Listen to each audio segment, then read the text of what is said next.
Құрма жеміс атаулының мырзасы, әрі тағам, әрі дәрі, әрі шырын, әрі қуаттың көзі. Құрманың бірнеше ғана кішкентай үзімінің өзінде қандай да бір тола шөлмек сусынды құнарландыра алатындай жоғары деңгейде темір мен кальций бар. Құрма қатерлі ісік ауруына қарсы заттарға бай. Әсіресе құрманың магнийге өте бай болуы, оны барлық өзге пайдалы тағамдар мен жемістердің ең алдыңғы қатарына шығарған. Магнийдің маңызды болуының мәні, ол адам ағзасында аса қатерлі рак ауруының пайда болуына тосқауыл қояды. Осы себепті де құрманы тағам ретінде үнемі қолданушы аймақ тұрғындары мұндай аса қауіпті дерттің барын білмейді. Құрманың құрамдас бөлігі 15-ге жуық тұз және минералды заттар: мыс, мырыш, темір, магний, марганец, фосфор, натрий, алюминий, кадмий, кобальт, күкірт, бор тағы басқасы құрайды. Жемістің құрамында алмада, бананда, апельсинде жоқ 23 амин қышқылдары бар. Құрамында А, В1, В2, В3, В6 дәрумені бар.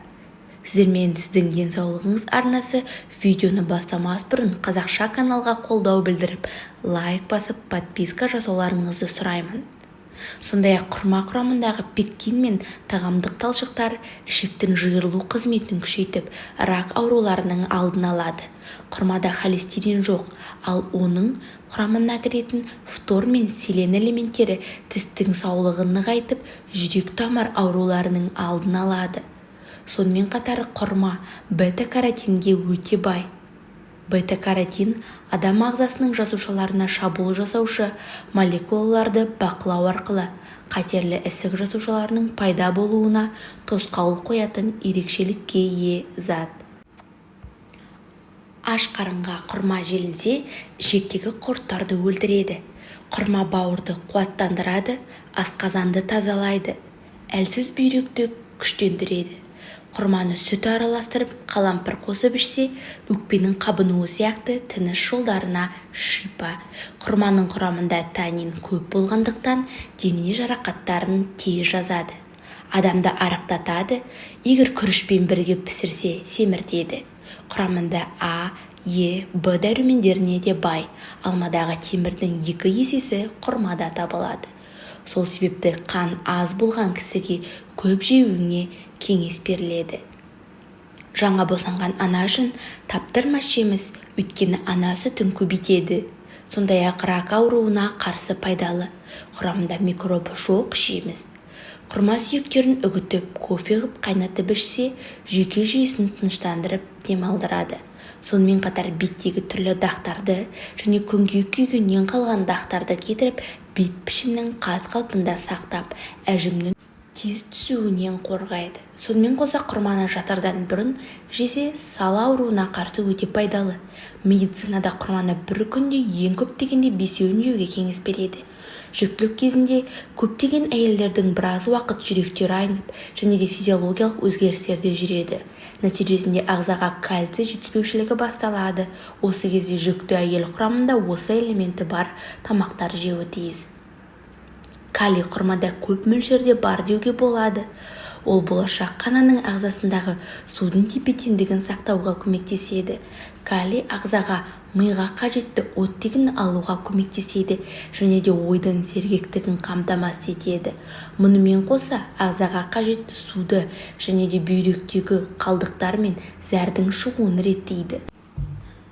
Құрма протеин, май, көмір суын үшеуін қатар қамтитын бірден бір жеміс. Жас құрма теріге оң ықпал етеді.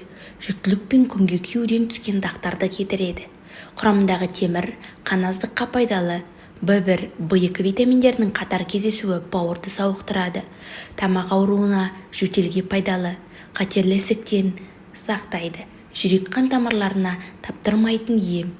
Құрамында фосфор мен кальцийдің молдығы сүйек ауруларынан қорғайды.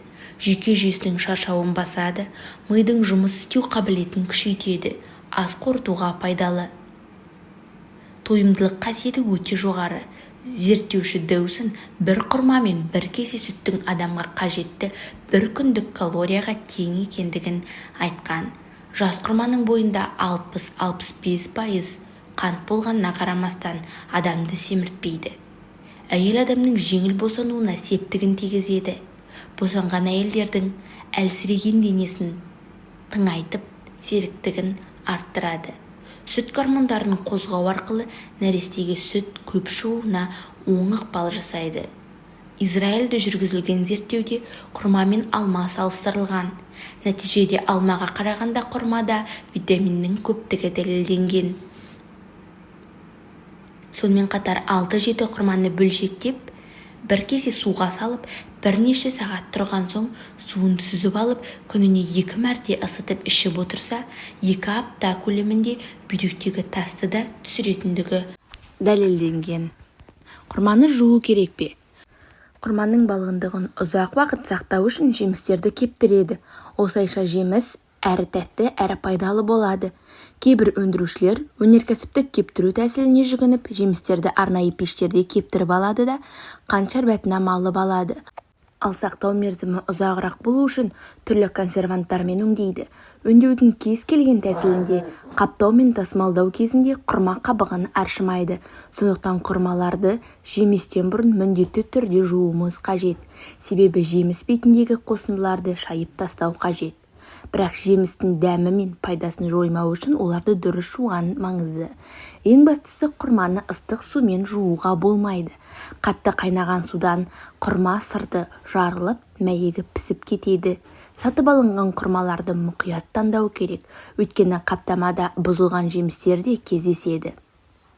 Салқын су қойылған ыдыс пен сүзгіш дайындап, кептірілген жемістерді аз-аздан жылдам жуу қажет. Ал жылтыр жемістерді әбден жуу керек, өйткені қабығында ас балауызы өте көп.